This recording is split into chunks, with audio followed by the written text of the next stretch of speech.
Egunon Gustioy, buenos días a todos y a todas. Os saludo con respeto y con afecto. Es para mí motivo de particular satisfacción responder hoy en este prestigioso Foro Europa Tribuna Euskadi a la petición que se me hizo de presentar, o quizá mejor, de decir unas palabras previas a la intervención de Monseñor Mario Iceta. Don Mario es obispo auxiliar de nuestra diócesis, con quien me une entrañablemente la amistad y el ministerio episcopal, con sus tareas y con sus satisfacciones. Nació don Mario el día 21 de marzo de 1965 en Guernica. 2 días más tarde fue bautizado en la parroquia de Andramari. Fue confirmado por el entonces arzobispo de Pamplona, Monseñor José María Cirarda, cuyo funeral celebramos hace poco más de medio año en la parroquia de Mundaca. Entonces, don Mario cursaba el bachillerato en Lecaroz, en el colegio de los capuchinos. Recibió, dando un salto grande, recibió el doctorado en medicina el año 1995 en la Universidad de Navarra, con una tesis sobre bioética y ética médica. Y en 2002 consiguió el doctorado en teología en la Universidad Lateranense de Roma, en el Instituto Juan Pablo II, para el estudio del matrimonio y de la familia, con una investigación sobre la moral en Santo Tomás de Aquino. Ha profundizado en sus estudios de especialización, sobre todo en la nueva disciplina, la bioética, que en la situación actual es especialmente requerida.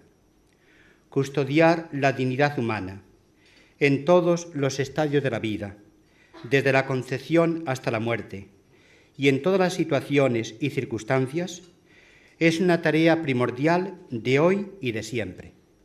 Y hoy particularmente, cuando nuevas, numerosas y delicadas cuestiones nos ha planteado la ciencia en torno a este tema vital. Para hablar de este nudo de cuestiones, ha sido solicitada la presencia de Monseñor Iceta en los últimos meses en muchos lugares, unos más cercanos y otros más distantes. Se comprende que cuando alguien une la perspectiva humanista y cristiana, los conocimientos médicos y teológicos, la inquietud educativa y pastoral, sea apreciadamente particularmente su palabra, sin duda nutrida de conocimiento y también accesible a la comprensión. Monseñor Iceta no solo une los doctorados en medicina y en teología, también cursó estudios superiores de solfeo y de piano en Bilbao. Y respondiendo a una responsabilidad que se le había confiado en la diócesis de Córdoba, también hizo un máster en estudios económicos. Como ven ustedes, nuestro querido obispo auxiliar ha cubierto un amplio arco que va desde la medicina a la teología, de la música a la economía. En mayor o menor medida, también ha practicado y ejercitado este conjunto de estudios. Por ejemplo, medicina, sobre todo en los veranos en Guernica, la teología en el Seminario de Córdoba. Y además creó una asociación andaluza de investigación bioética. Sin duda que tendrá tiempo para actuar la capacidad también organizativa que posee don Mario. El currículum académico no es para don Mario lo más importante, ni mucho menos. Estudiando el curso cuarto de Medicina en Pamplona, Dios intervino en su vida, abriéndole un nuevo horizonte y proponiéndole otras metas. Fue llamado por el Señor el año 1987 al ministerio sacerdotal. Por diferentes factores, ingresó en el Seminario de Córdoba, donde recibió la ordenación sacerdotal el día 16 de julio de 1994. Antes de ampliar sus estudios teológicos en Roma y después de concluirlos, desempeñó diversos servicios pastorales en la diócesis andaluza. Cuando recibió el nombramiento del Papa de ser obispo auxiliar de Bilbao, era vicario general en Córdoba. El día 12 de abril del pasado año fue ordenado obispo en nuestra catedral. Desde entonces viene ejercitando el ministerio episcopal con inteligencia y cordialidad, con sencillez y competencia, al servicio de nuestra diócesis y en general de la Iglesia. La amplitud de su formación académica, que posee y de la que no se jacta, su experiencia pastoral muy variada, ya que ha recorrido prácticamente todos los servicios pastorales de una diócesis, las relevantes cualidades personales conocidas y reconocidas, y su dedicación apostólica sin reservas, han convertido a don Mario en un valioso regalo para nosotros. Antes lo recibieron en Córdoba de nuestra diócesis y ahora lo hemos recibido nosotros de aquella diócesis hermana.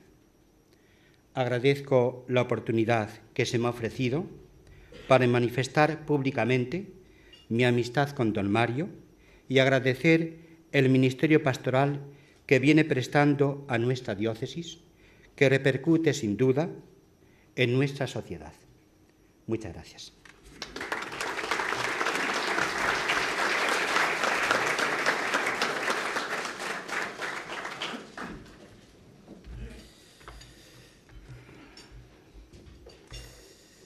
Egunon, buenos días. El traer el ordenador simplemente es porque la impresora se ha averiado el fin de semana y lo tengo que leer en pantalla.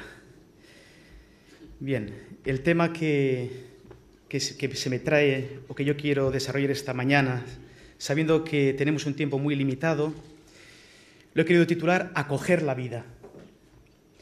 Me parece que la vocación de todo hombre y toda mujer, la vocación que a veces queda olvidada, es la vocación al amor, la vocación a amar, ser amado y amar. Y eso incluye acoger la vida, de modo particular, la vida humana, toda vida humana, que es preciosa para Dios y que es preciosa para todos y cada uno de nosotros. Y me gustaría, en esta media hora escasa que se me ofrece, dividir esta charla, esta conferencia, en 4 partes o 4 ideas fundamentales. En primer lugar, recordar qué es la vida y qué es la vida humana. Seguramente definir algo que es inmediatamente perceptible en nuestra experiencia ética y humana es quizás lo más difícil. ¿Cómo podemos definir la vida humana? El segundo punto va a ser: la vida es siempre un don de un amor recíproco. Es decir, venimos a la existencia dentro de una densidad antropológica y también teológica, que me gustaría al menos dar alguna pincelada. El tercer punto va a ser ante una situación difícil de vida, es decir, cuando una mujer, una familia tiene graves dificultades para acoger una nueva vida humana, ¿cuál sería la salida adecuada a esa dificultad? Y el cuarto punto va a ser en qué puede consistir acoger la vida, qué puntos prácticos podemos llevar adelante nuestra vida para que esta acogida no sea una bella teoría, sino sea una realidad.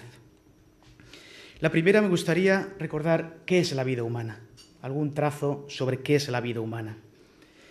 El fenómeno de la vida indica siempre un movimiento inmanente originado en el mismo ser. Bien sabemos, la experiencia nos remite, lo vivo es aquello que por sí solo se organiza, por sí solo se mueve, hablando filosóficamente. En cambio, lo que es inerte es aquello que no se mueve por sí solo ni se organiza por sí mismo. Además, la vida individual se presenta como un organismo dotado de órganos diferentes, coordinados entre ellos, que posibilita la actuación como una unidad autónoma. Es decir, nosotros bien sabemos que somos seres con diversos organismos, pero existe una unicidad y una unidad en nuestro modo de ser. Frente a tantos tipos de vida que existen en el universo, en la creación, nos damos cuenta de que existe una originalidad propia de la persona y de la vida humana personal. Quizá la mentalidad actual tiende a no reconocer un lugar específico para el hombre entre los animales superiores. Existen muchos pensadores, existe un bioético, por ejemplo, Peter Singer, un bioético muy leído, que él llega a decir que no existe una diferencia entre el animal y el hombre. Es decir, él nos dice que el hombre no tenga esa soberbia de pensar que es algo especial, que es distinto de los demás animales.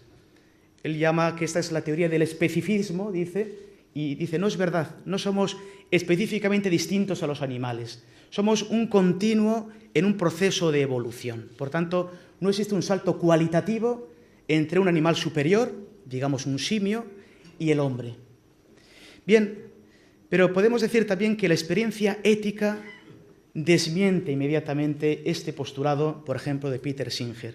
La experiencia ética advierte espontáneamente una originalidad irreducible del carácter personal peculiar del hombre frente a los animales. Y voy a poner dos ejemplos. El primero, bien sabemos que en los animales el individuo está en función de la especie. Por eso el individuo es prescindible. No sé, pues en nuestros caseríos, cuando se labraba pues con los bueyes, hoy en día, pues quien tenga, pues no sé, pues tiene vacas en el establo, pues que se muera una, pues se pone otro ternero, se muere un animal, se pone otro. Por tanto, el individuo está en función de la especie. Lo importante es la especie. Y por eso decimos que los animales se reproducen. Es una copia, se reproducen. En cambio, nos damos cuenta de que en la especie humana, de que nosotros, cada ser es irrepetible y es insustituible. Les pongo un ejemplo de lo que a veces los sacerdotes nos toca hacer con frecuencia, que es enterrar gente, ¿no? Y lo más doloroso es cuando uno entierra a una persona joven y sus padres están en el entierro. Bien, pues muchas veces pues los vecinos, los amigos le dicen, mira, ha muerto tu hijo, pero tienes 3 o 4 hijos más que te quieren, que te cuidan. Bien, pero bien sabe la madre y el padre que ese hijo es irreemplazable, es insustituible. Tiene otros hijos, pero aquel falta y nadie lo va a reemplazar, nadie. Todos tenemos también la experiencia ética de que faltan seres queridos nuestros, padres, abuelos, quizá hijos e hijas, y nadie lo puede reemplazar. El hombre es un ser irrepetible, nadie lo reemplaza. O si vamos de viaje, ¿no? Y nos llaman nuestros hijos, vuestros hijos. Aite, ¿y cuándo vienes? No, voy a estar una semana fuera, pero no te preocupes, que ya está el vecino y hace las veces de padre. No, o sea, cada uno es irrepetible. Esa es una experiencia ética fundamental. Y una segunda experiencia ética. Hoy en día, con todo el postulado evolucionista, ¿no?, que tenemos encima de la mesa, también nos sirve para justificar esto que estoy diciendo. Dice la teoría de la evolución que los animales se han ido adaptando al medio. Y así dicen, por ejemplo, pues que los animales que viven en el polo, en los lugares fríos, pues tienen más pelo, tienen más grasa. Pues en la sabana, pues las jirafas que tienen que comer ramas tiernas, pues bueno, la evolución ha hecho que ese cuello se vaya estirando. Es decir, en los animales se adaptan al medio. En el hombre es justo lo contrario. El hombre adapta el medio a sí. Si yo tengo frío y vivo en el Polo Norte, las personas que viven en el Polo Norte no tienen más grasa que nosotros, no tienen más vello que nosotros. Si yo tengo frío, hago una calefacción. Y si yo tengo que volar a América, no me salen alas, construyo un avión. Bien, podemos poner muchos ejemplos, perdonen si son sencillos, pero creo que son patentes. Lo que quiero decir es que el hombre, la mujer, es un ser distinto de los demás seres de la creación. Y eso lo advierte la experiencia ética fundamental. No hace falta doctorados en filosofía. La experiencia ética fundamental advierte esto. Bien, ¿por qué? Porque en último término, el hombre y la mujer somos seres un poco particulares. Somos seres de naturaleza corpóreo-espiritual. Somos seres espirituales, somos seres personales. Seguiría el segundo punto de este primer párrafo que yo quisiera subrayar. Somos seres personales. ¿Qué quiere decir que soy ser personal? Quiere decir que yo constitutivamente estoy vuelto hacia el otro. Vuelto hacia el otro. Hoy en día, cuando hablamos de persona, se confunde el ser persona con las funciones de la persona. Y es un equívoco frecuente, pero que tiene consecuencias nefastas. Las funciones de la persona, la conciencia, la capacidad de comunicación, pueden estar más o menos disminuidas sin que ello menoscabe la dignidad de la persona. Un anciano con Alzheimer profundo es tan persona como una persona que hace las Olimpiadas. Un niño recién nacido es tan persona como un atleta de las Olimpiadas. A mí realmente cuando veo las Olimpiadas no me maravillan tanto las Olimpiadas, me maravillan mucho más las Paralimpiadas, donde ya aparece lo mejor de la persona humana. Personas con graves discapacidades, cómo son capaces de superarse y sacar lo mejor que lleva en sí. Bien, somos personas, por tanto, vueltos hacia el otro. Y esta personalidad adviene del ser desde el mismo momento en que es concebido. Es decir, no existe ser humano que no sea persona. Porque ser persona es el modo de ser del ser humano. Es decir, la personalidad, mejor dicho en este caso, no adviene en un estadio de evolución después, en un desarrollo. Aquí también hay dos teorías enfrentadas, ¿no? La de Singer, que decía antes, la de Engelhardt, que dicen, sí, existen seres humanos que no son personas. Bien, también eso lo decían los nazis. Existen seres humanos, pero que no son personas, razas inferiores. Yo me quedo más bien con Spemann, con Robert Spemann. Dice, la única condición para ser persona es pertenecer a la especie humana.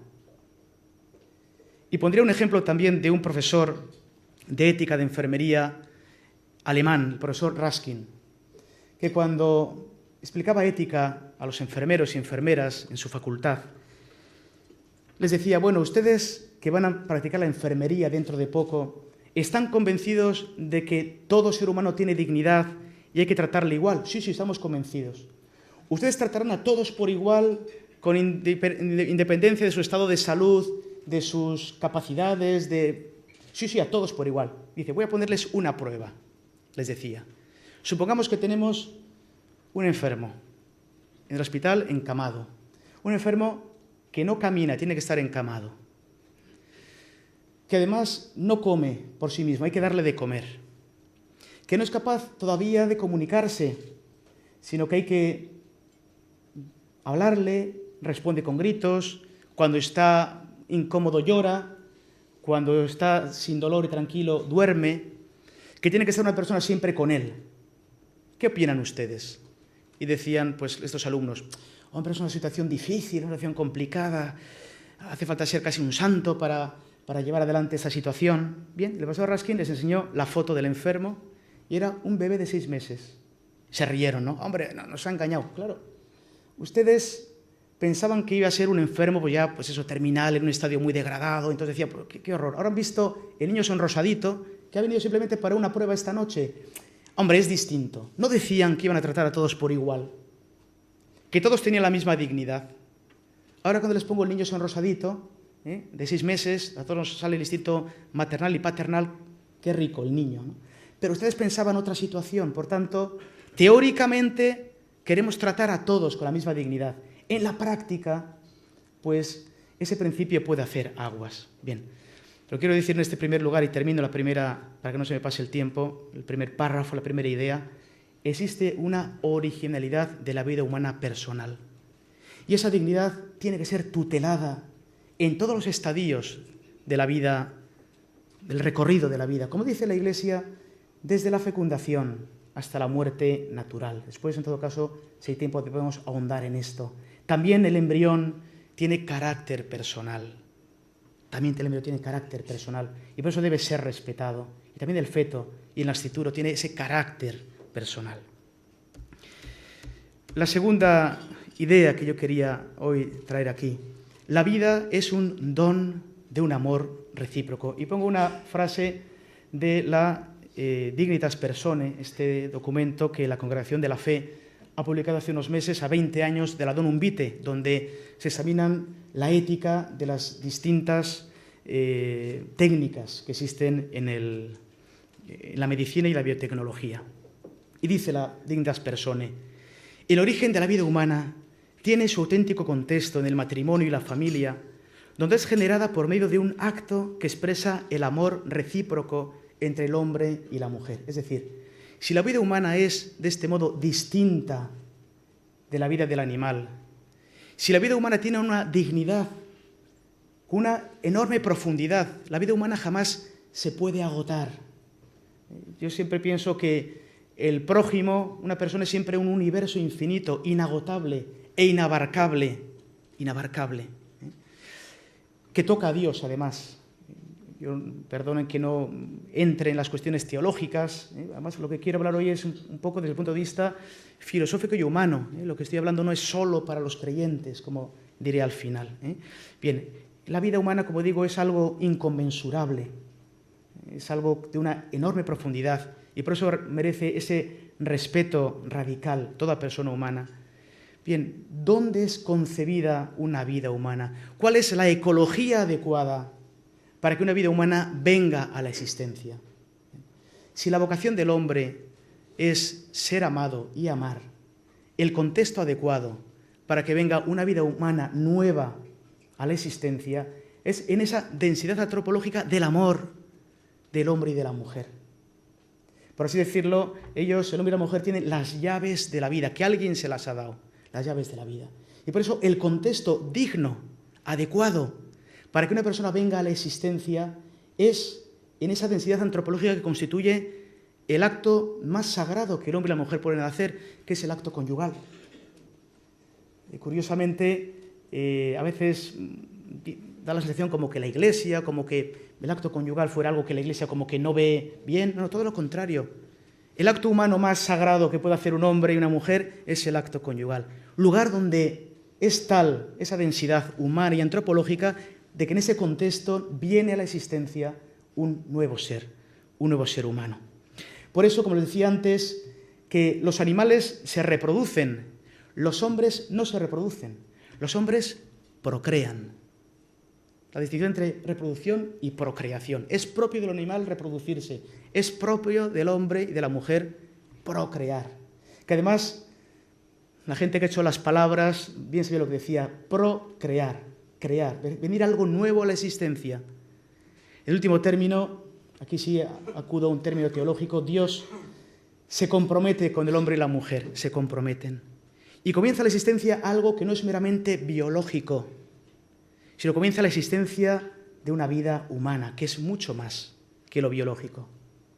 Quizá la sociedad de hoy y la cultura de hoy tiende a reducir como única fuente de conocimiento la ciencia y la biología. Y es verdad que la ciencia y la biología son fuente estupenda y enorme de conocimiento, pero no son la única fuente de conocimiento. También la razón, ante todo, es fuente de conocimiento. También la fe es fuente de conocimiento. Por tanto, no existen contradicciones entre biología, filosofía, razón, sociología, economía, teología, ¿no? De hecho, la universidad, y reivindico la universidad como un invento netamente cristiano. Al fin y al cabo, la primera universidad se la disputan entre tres, entre ellas se disputan, ¿no? La de París, la de Bolonia o la de Nápoles, en el siglo XIII. ¿Qué eran las universidades? Las universidades eran las escuelas catedralicias. ¿Y por qué se llama universidad? Universitas, ¿no? Primero, porque es un conocimiento armónico de todas las disciplinas, una unicidad en el saber, con el cromatismo de las diversas disciplinas, pero en el fondo que confluyen en una unidad. Y porque era una universalidad. El título, la licencia, ahora Bolonia no sé ya cómo queda lo de la licencia, pero la licencia era la licencia docendi. Es decir, el permiso de enseñar en lo que entonces no se llamaba Europa, se llamaba la cristiandad, curiosamente. Europa se llamaba la cristiandad. durante muchos siglos. Bien, pues como decía, no solo el conocimiento biológico es fundamental, sino el conocimiento antropológico, ético, teológico es fundamental. De hecho, yo cuando quiero conocer a una persona, no le pido el electrocardiograma, ni le pido el hemograma. Imaginemos que dos novios se conocen, oye, cuéntame algo de ti, envíame algo, y le envías una ecografía y el análisis de sangre. Bueno, quiero decir, este hombre hay que llevarlo al psiquiatra directamente. Es decir, no le envías el conocimiento fisiológico, celular, le cuentas tu vida, le relatas tu vida. Por eso la ciencia puede decir qué, quién soy, qué soy yo. Yo pertenezco a la especie humana, además tengo cromosoma Y, por tanto soy varón, tengo tal estatura, tengo tales pulsaciones, tengo tal código genético. Puede decir qué soy yo. No puede decir quién soy yo. No puede decir que soy Mario. Don Ricardo me ha presentado amablemente. No ha dicho ningún parámetro biológico mío. Ni ustedes se lo han pedido. Oiga, ¿pero qué tensión arterial tiene el obispo auxiliar? Eso no les interesa. Bien, porque es un conocimiento humano que es esencial. Y por tanto, ¿dónde viene la existencia un ser humano? Pues en otro acto humano, un acto que es expresión del amor del hombre y de la mujer. Ese es el lugar donde uno viene a la existencia. Me queda ya poco tiempo, me parece, ¿no? No sé. Bien, tercer punto. ¿Qué hacer? Bueno, también en ese aspecto quisiera decir que, por tanto, el hijo es siempre un don. Es un don inmerecido. El hijo no es un derecho, no existe un derecho a tener un hijo. El hijo siempre es un don y, por tanto, no puede tener un carácter utilitarista. El hijo para algo, ni siquiera para colmar un apetito o para colmar una necesidad afectiva. El hijo es un bien por sí mismo. Por tanto, cualquier utilización del hijo, ¿no? en utilitarista o de otro tipo es no entender el bien de la vida humana, que, como digo, es siempre un don para todos. El tercer punto, ¿qué hacer cuando este don, que es un hijo, tiene dificultades de ser acogido? Por ejemplo, pues bien sabemos qué hacer cuando una mujer, por el motivo que sea, no puede acoger ese hijo, sin entrar a juzgar las razones. Yo no puedo tener este hijo. Motivos económicos, motivos familiares, etc. Precisamente ayer me llamaban de Córdoba, con el caso de una chica, de un centro de un familiar, pues que allí pudimos fundar, bueno, pues de una familia totalmente desestructurada, había quedado embarazada, también el chico, el padre de la criatura, de otra familia totalmente desestructurada, no quería saber nada de esta chica. ¿Qué hacer en este caso? Bueno, pues le están ayudando a que acoja la vida, le han conseguido un lugar donde vivir, le han conseguido un trabajo y le van a ayudar a que esa vida sea acogida, ¿no? ¿Cuál es, por tanto, la salida cuando la vida no debe ser acogida? La salida digna no es la eliminación de ese ser. La salida adecuada es precisamente procurar que ese ser pueda ser acogido entre nosotros, porque siempre es una promesa de comunión, es un don para todos nosotros, una vida nueva. Y más en un primer mundo como el nuestro, que tiene las posibilidades económicas, tiene las posibilidades sociales. Tenemos pues recursos, gracias a Dios, de todo tipo, para que esta vida sea acogida. Por eso, ¿cuáles serían, a mi modo de ver, en estas situaciones en que la vida parece que tiene dificultades de ser acogida, cuáles serían, a mi modo de ver, aquellas pautas que podemos llevar adelante? La primera creo que es muy importante, la prevención y la educación. La necesidad de una verdadera educación sexual, integrada en la vocación al amor de la persona. La educación no es simple instrucción, no es simple instrucción. La educación es adquirir aquellos hábitos operativos que me hacen una persona buena. Y digo hábitos operativos, pero si digo el nombre técnico, igual mucha gente dice, pero hay que ver qué antiguo es este hombre, ¿no? El hábito operativo es lo que se ha llamado siempre virtud, las virtudes. Hoy en día también se habla educar en valores. Y efectivamente hay que educar en valores, pero hay que dar un paso más. Hay que educar en valores que generen virtudes. Es decir, que esa persona adquiera esos hábitos, ¿eh? Yo me acuerdo de mi infancia, como ha citado don Ricardo, yo estudié 7 años en el colegio de Lecaroz, con los capuchinos. Veo aquí compañeros míos de curso de entonces, ¿no? Bien, aquellos religiosos no solo nos educaban en valores, decían, por ejemplo, hay que estudiar. Ahora hacían que tengamos la virtud del estudio. Y en el colegio estudiábamos 4 horas al día. Y a base de estar allí, pues uno adquiere el hábito de estudio. O el hábito de la generosidad. ¿No? Es decir, qué bueno ser generosos. Sí, todos queremos ser generosos, pero luego hay que generar la virtud de la generosidad. Por tanto, necesitamos una educación que genere personas buenas y que además haga entender que la sexualidad, si no se integra en la vocación del hombre al amor, la sexualidad queda con cierta ininteligibilidad. No acabamos de entender, de comprender su último sentido. A veces además se confunde sexualidad con genitalidad.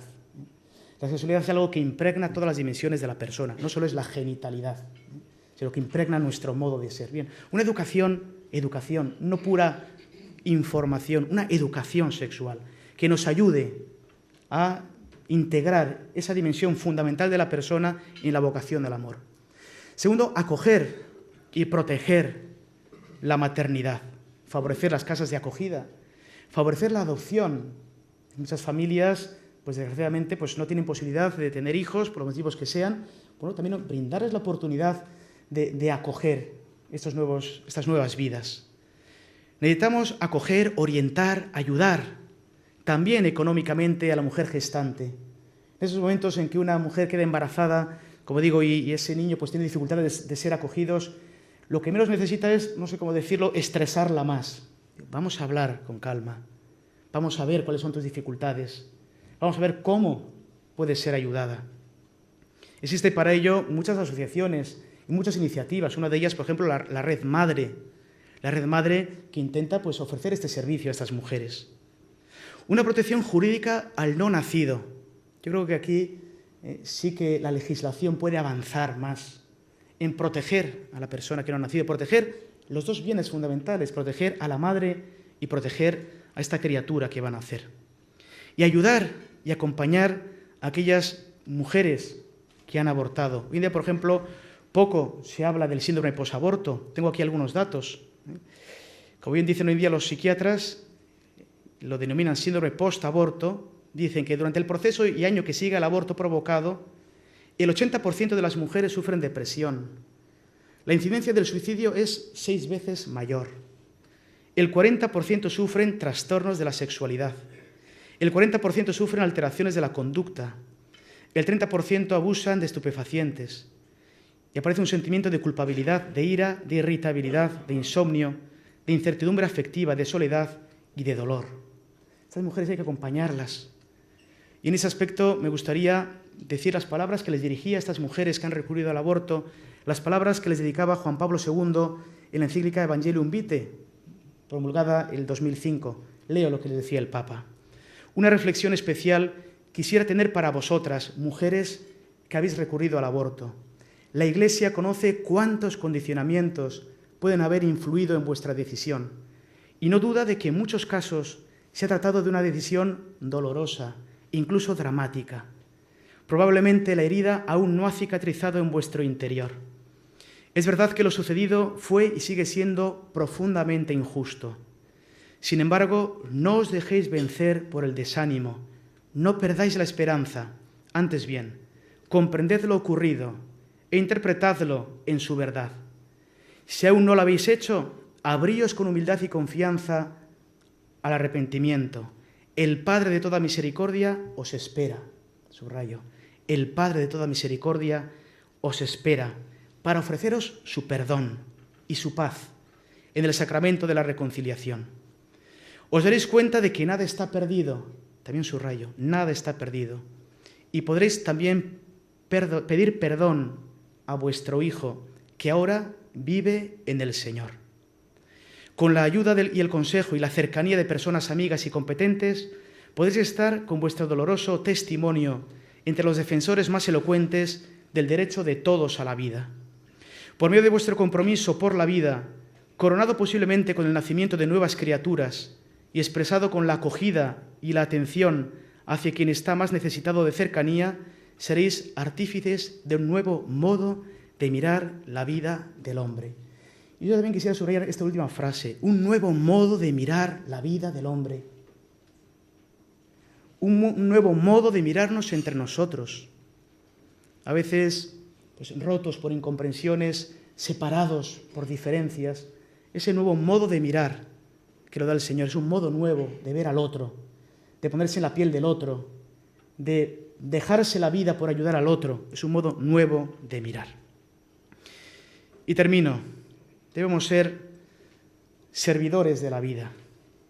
Solo bajo la luz del amor es posible percibir la inviolabilidad e irrepetibilidad de la persona humana. Quisiera solo subrayar esto, la luz del amor, porque vivimos una sociedad poskantiana. Y Kant, yo creo que se dejó en el tintero lo más importante de la vida humana, que es el amor. El amor que es fuente de conocimiento. Es algo que hoy en día no se comprende. El amor es fuente de conocimiento.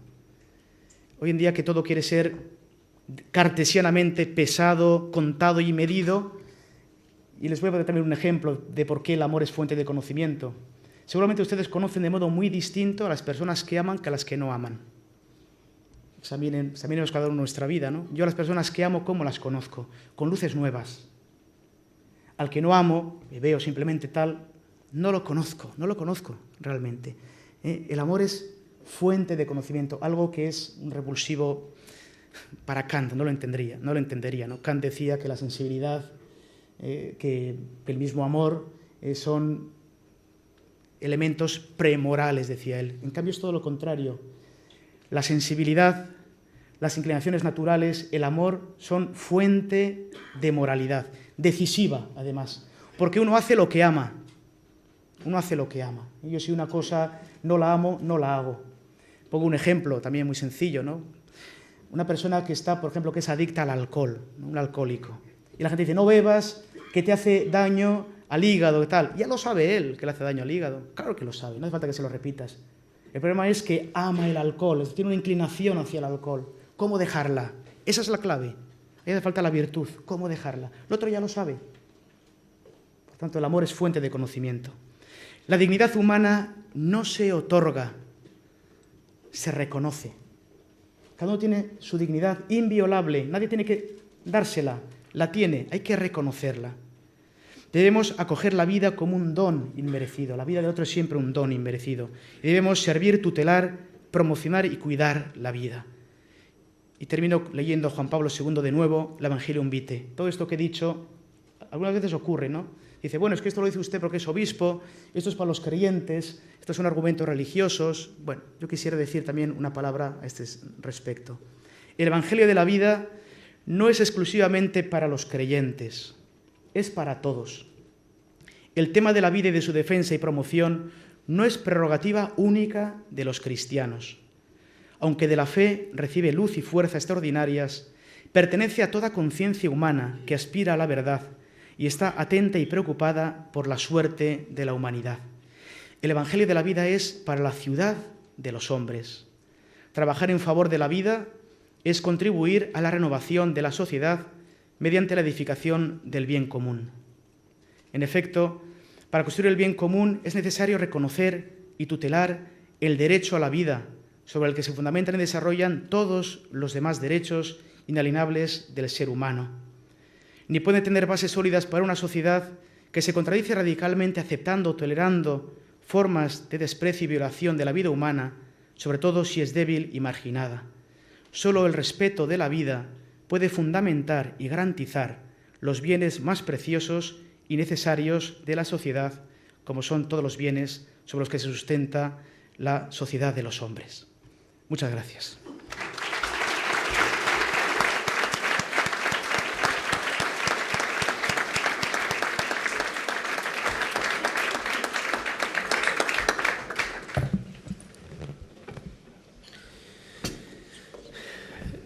Muchas gracias, monseñor. Pasamos acto seguido directamente al coloquio. Muy bien. Debo decirle por su como tenía usted cierta preocupación por el tiempo, que es usted de los ponentes más disciplinados que hemos tenido en esta tribuna, que, como ocurre siempre, es suya en el día de hoy. Gracias. Vamos a ver, la Iglesia suele mencionar, usted yo creo que de alguna manera también lo ha mencionado en su intervención, que vivimos una época de una cierta crisis de valores, pero también vivimos una época de crisis económica. La crisis económica complica la crisis de valores, hace reverdecer valores. Bien, yo ciertamente el tema de la crisis económica, y como vi que don Juan Mari la vez pasada pues traía un libro, yo he traído un libro y viene muy bien a esta primera pregunta, que es el Compendio de la Doctrina Social de la Iglesia. Es decir, desde la Rerum Novarum de León XIII en el siglo XIX hasta hoy, toda la profundización sobre aspectos de economía, de política, de paz, de ecología, de relaciones humanas que piensa la Iglesia están compendiados en este libro. Yo es un libro que recomiendo porque da una luz impresionante para estas cosas.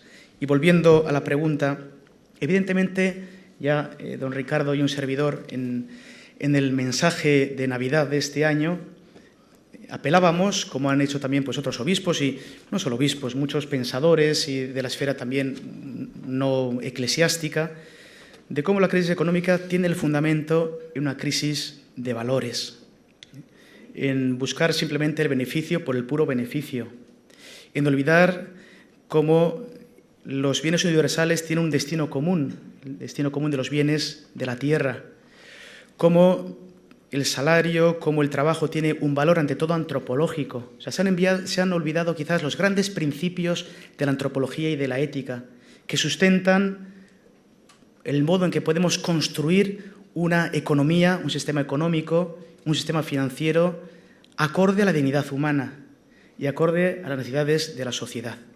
Esto que se dijo en los comienzos de la crisis, yo cuando leo pues, también las noticias, me da la sensación que sigue siendo una parcela que está relegada.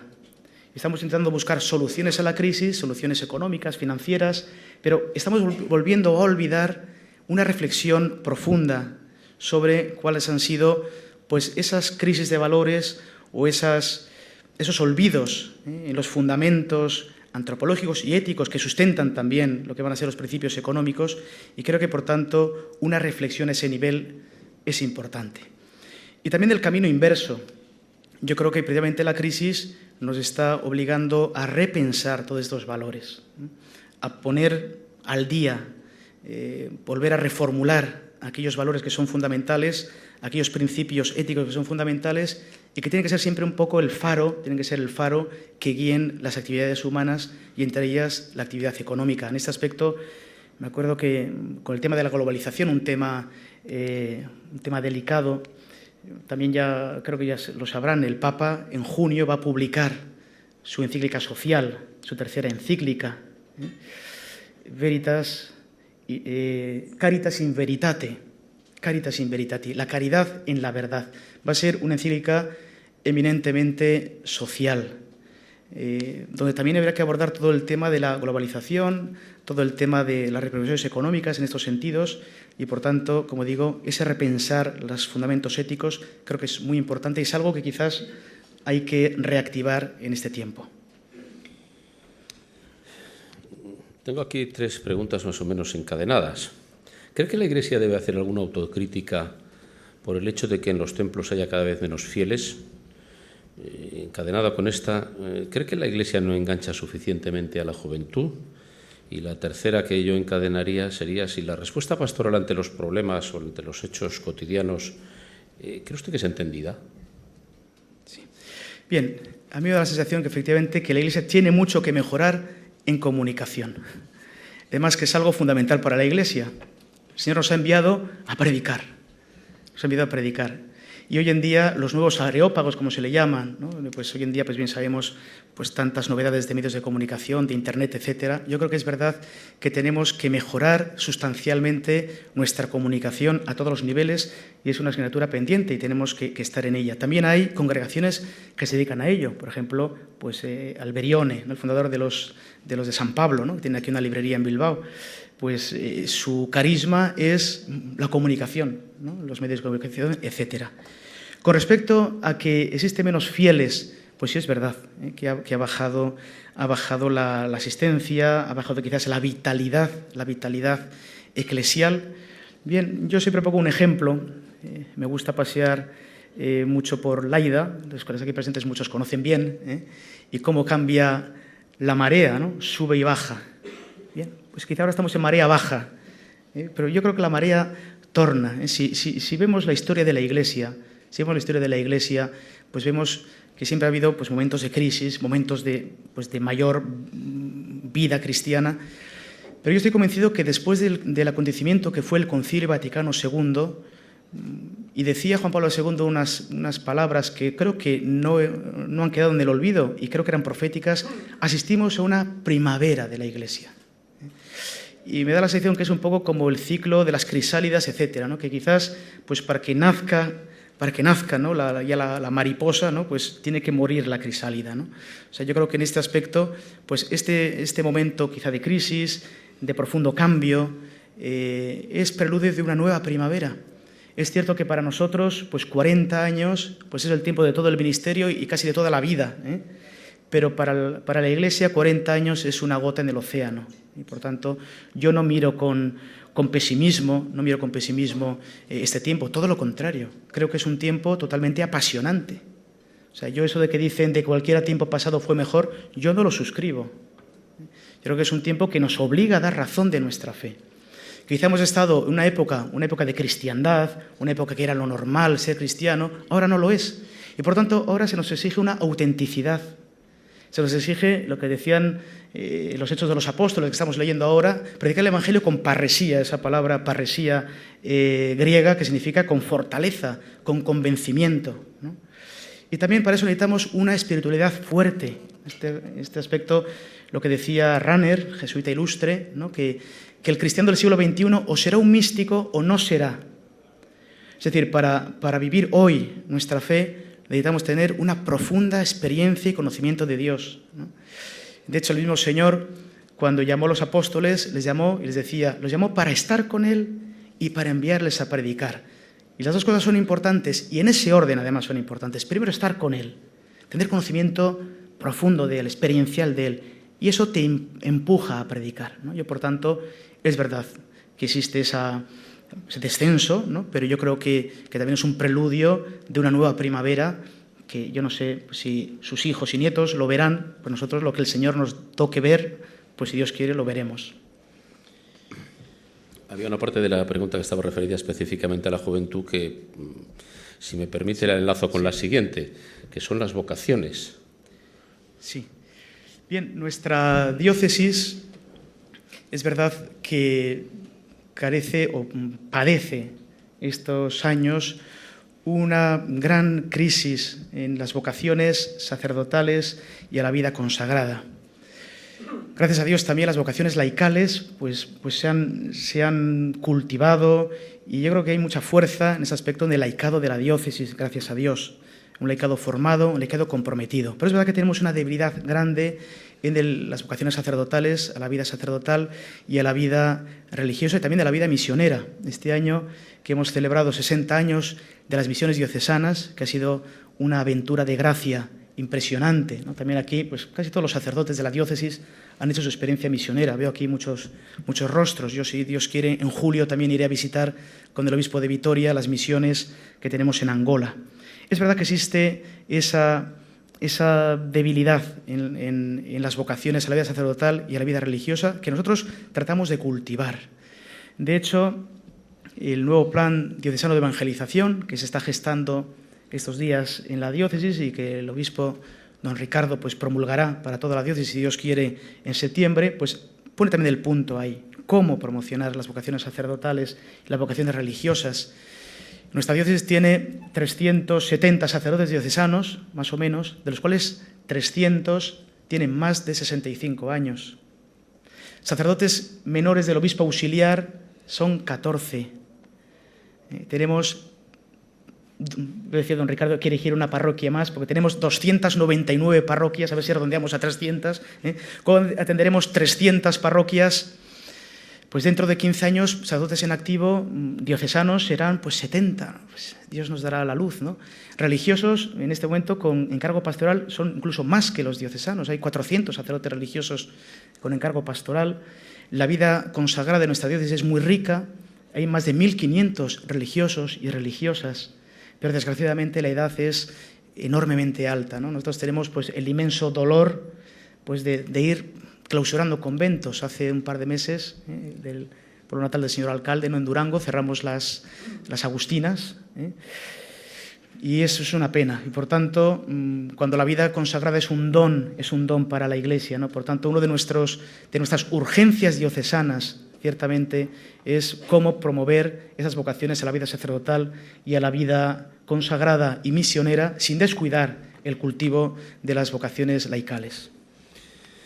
Hay ahora una pregunta relacionada con la formación, concretamente con la formación ética que recibe el alumnado, es decir, que está dentro del ciclo formativo.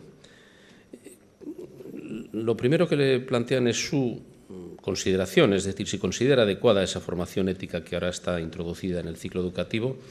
Y la segunda parte de la pregunta es cómo compatibilizar una ética compartida por toda la comunidad con las diferentes morales y religiones presentes en el entorno.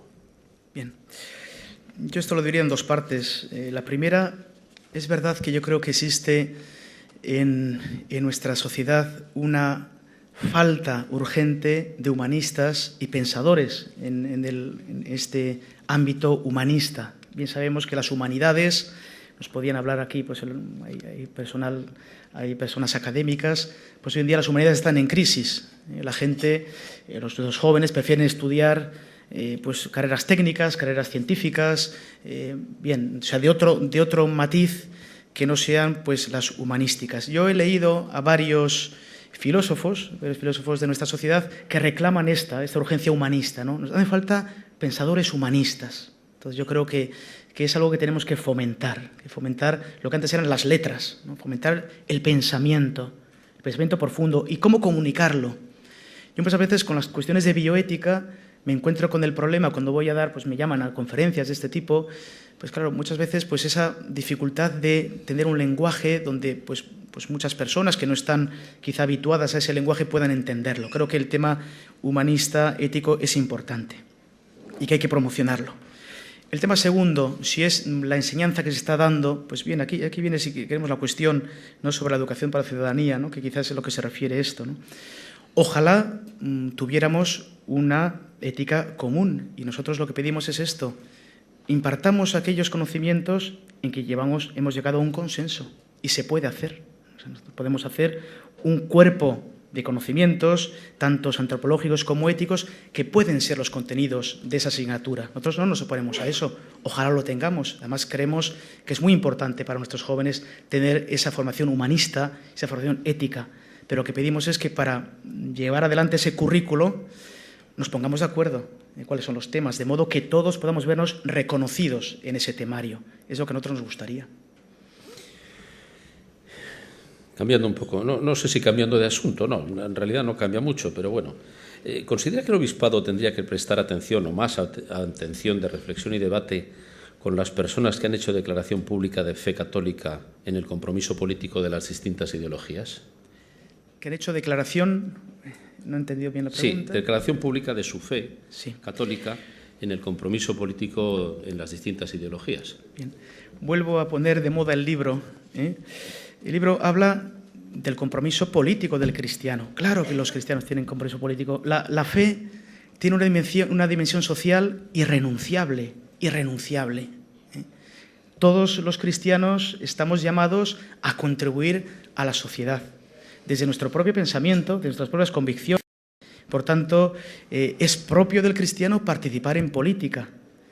Y tenemos pues buenos cristianos pues en tantos partidos políticos diversos. Por tanto, es legítimo y es bueno que esto lo haga. Por tanto, nosotros en ese aspecto lo único que pudiéramos pedir a aquellos cristianos que se confiesan, aquellos políticos que se confiesan católicos y cristianos, es que se formen bien, que el Evangelio es luz también para ellos y es una luz necesaria para la sociedad. Y por eso he traído este libro del compendio, ¿no? Creo que tiene una riqueza muy grande y que puede dar muchísima luz, ¿no? Ese aspecto también del ámbito político, yo recomendaría que se leyera la intervención del Papa Juan Pablo II en la ONU el 5 de octubre del 95.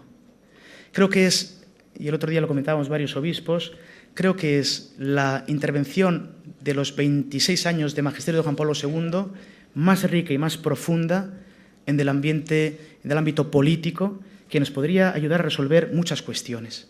Yo invitaría a retomar ese texto del Papa del año 95, creo que puede iluminar muchas situaciones políticas y también nos puede iluminar a nosotros. Yo animaría a esto. Ahora sí, cambiando de asunto. ¿Para cuándo le plantean el reconocimiento del papel de la mujer en un plano de igualdad al del hombre en la Iglesia? Y concretamente, ¿cuándo habrá o si habrá alguna vez mujeres ordenadas? Bien. Habría que decir que en la Iglesia el principal fin o el principal cometido de todo cristiano es la caridad. Es decir, a veces trasladamos a la Iglesia parámetros políticos, si se me permite, entre comillas. Nos da la sensación de que los obispos, los sacerdotes están como para mandar, están como para gobernar. Y no, es un ministerio de servicio. Lo importante para el cristiano es la vida de la caridad. Lo importante para el cristiano es vivir su fe en el ámbito donde le toca vivir y allí iluminar todas las realidades. Esa es la santidad del cristiano. Pero para que el cristiano pueda llegar adelante a este fin, necesita alguien que le promueva unos medios, que le promueva los sacramentos, que le provea de la palabra de Dios, etc. Y esto es el ministerio ordenado. Entonces, a veces da la sensación como que la jerarquía es un poder al que está vetado para ciertas personas y no es así. La jerarquía es un ámbito de servicio. Y además aquí vendríamos a una cuestión que yo no sé si en 5 minutos yo podría desarrollar, una cuestión muy profunda de gran calado antropológico y teológico.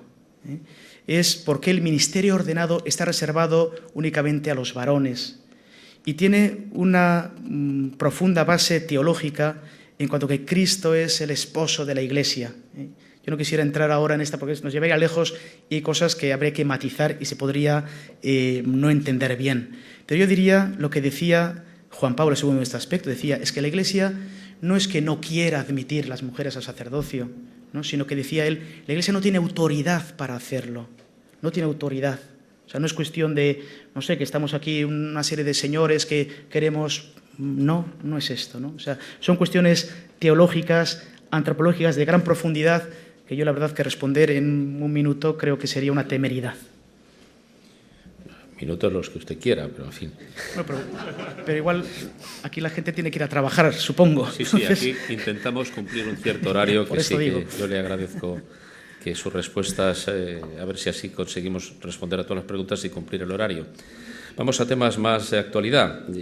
La pregunta yo creo que casi está respondida a lo largo de su intervención, pero yo se la formulo. ¿Qué opinión le merece la reforma del aborto que prepara el Partido Socialista? Bien, yo creo que se puede hacer mucho en esta ley, pero se puede hacer mucho, como decía en la intervención, en el sentido de ver de qué modo podemos acoger esa vida. ¿De qué modo podemos acoger esas vidas? Yo creo que hay experiencias y prácticas. Yo, por ejemplo, lo que me estaban planteando ayer, les he contado un caso práctico, ¿no? Y pues esta gente que está ayudando a esta chica para tener este niño me decía, mira, le hemos conseguido un piso, estoy hablando de Andalucía, por tanto los pisos son más económicos aquí, han conseguido que un señor les alquile un piso por 300 euros, donde debe vivir esta chica. Además se han comprometido pues, a ayudarle a buscar trabajo, le han conseguido un trabajo de limpiadora, cuando ya tenga ya que ir a dar a luz, pues veremos a ver lo que hacen. Le han dicho que le van a ayudar también, pues cuando tenga el niño, pues a ver pues cómo hace frente pues a estos gastos. Pues eso, en vez de hacerlo por la buena voluntad de estas personas que se han comprometido y que se han implicado, ¿cómo se puede hacer por ley? Así como existen ayudas innecesarias para tantos ámbitos, también aquí ¿cómo se puede ayudar? ¿Cómo yo puedo acoger a esta mujer que se encuentra ese problema grave? ¿Y cómo puedo ayudar a este niño para que cuando nazca pues podamos decirle, eres bienvenido? no nos sobras, nos interesas. Entonces yo creo que ahí está la creatividad de nuestros legisladores, y está la creatividad pues de tantas fundaciones y políticos que piensan estas cosas. Pues yo les daría una pista en ese sentido. Vamos a pensar qué reformas podemos introducir para poder acoger a estas personas. Le decía que había temas de actualidad, este no puede ser más actual. ¿Cree usted que la alternancia en el gobierno vasco que se acaba de producir ayudará a la normalización del País Vasco? Esa sería la primera pregunta relacionada. Bueno, luego le hago la siguiente. Bien. Yo aquí diría que quien habla en las urnas son los que votan. Por tanto, ¿yo qué quiere que le diga? Pues la alternancia hay si la gente vota alternancia y no la hay si no vota alternancia. Yo no puedo decir más. Y segundo, siempre que miramos el futuro hemos de hacerlo con esperanza. Siempre con esperanza. Yo creo que a veces no tiene que introducirse en nuestra sociedad, a veces como, no sé, como una especie de desesperanza, de derrotismo, no, pues yo creo que tenemos que mirar siempre al futuro y luego démonos cuenta de que todos en nuestros sistemas legislativos, en los tres poderes, todos son importantes. El gobierno es importante, la oposición es importante, todos tienen pues graves y grandísimas y vitales responsabilidades que asumir para el bien de la sociedad, ¿no? Yo, por tanto, me parece pues que tenemos que seguir todos implicados en solucionar los problemas importantes y graves pues que atañen a nuestra sociedad, y en eso tenemos que implicarnos todos. Le decía que había otra relacionada directamente con esta. ¿Cómo valora que el ya Lehendakari eliminara los símbolos religiosos de su toma de posesión? Bien, yo lo que las instituciones estipulen cómo hacer las tomas de posesión es una cosa que nosotros no debemos valorar, pues cada institución ve el modo en que accede a ese cargo. Nosotros, si las instituciones piensan que es de un modo, pues de ese modo, si piensa de otro, de otro. Por otro lado, yo le diría que la Iglesia, y nosotros respetamos absolutamente siempre la conciencia de las personas. Siempre la conciencia de las personas. La conciencia y la libertad son sagrarios de respeto absoluto. Por tanto, si una persona piensa pues, que en su toma de posesión, pues una persona no creyente, por el motivo que sea, pues estima que no es oportuno que estén los símbolos religiosos, nosotros no tenemos ni que decir sí ni que decir no, pues es una decisión personal que se toma, ¿no? Por otro lado, de modo general, y hablando de los signos, de modo general, de los signos religiosos, yo en ese aspecto sí diría, y antes lo he dicho a propósito, que Europa, antes de llamarse Europa, durante muchos siglos se llamó la cristiandad. Eso no quiere decir que hoy en día pues todo el mundo tenga que serlo así, ni mucho menos. El Concilio Vaticano II puso de relieve también esa inviolabilidad de la conciencia de las personas. Pero también démonos cuenta de que la cruz y de que el cristianismo es un acervo cultural nuestro, que ha fraguado, que ha cuajado nuestro modo de ser. Por tanto, también yo creo que tiene que existir un agradecimiento nuestro a quienes han sido los forjadores de nuestra cultura, que han sido los valores cristianos. Yo, precisamente, el otro día cayó en mis manos el juramento de Obama, ¿no?, en Estados Unidos. Bien, pues Obama, antes de jurar, asistió al servicio religioso con su pastor, rezó el Padre Nuestro antes del juramento, rezó sobre la Biblia de Lincoln y al final dijo que Dios nos ayude. Y país más plural y más confesional que Estados Unidos, pues, en fin, o sea, yo creo que en ese aspecto yo creo que las cosas hay que hacerlas pues con sentido común. Y por tanto, bueno, pues si el señor Lehendakari pues ha estimado que es este modo de tomar posesión, nosotros pues obviamente respetamos su decisión y como digo, los valores religiosos de cada uno y la conciencia de cada uno debe ser siempre absolutamente respetada. Bien, pues cambiando una vez más de tema, le plantean si cree que sería oportuno o para cuándo sería oportuno una pastoral sobre víctimas del terrorismo que atendiera a tantas personas de fe afectadas por atentados, amenazas, extorsiones, persecución, etcétera. Sí. Bien, habría que ver dentro de la atención a las víctimas del terrorismo que la Iglesia presta y que la Iglesia practica, la atención esmerada en la medida que puede a las víctimas del terrorismo. Habría que ver si en esa atención pues bueno, pues entra el labrar una pastoral. No lo hemos planteado, pero en esas acciones que cotidianamente y de modo pues muchas veces, como digo, sin darle publicidad, pero que la Iglesia lleva adelante la atención continua y atenta de las víctimas del terrorismo, si en esas acciones de acompañamiento pues cabe una pastoral en este aspecto, pues es algo que habría que valorar. Yo en este momento pues no tengo la clave de si sí o si no.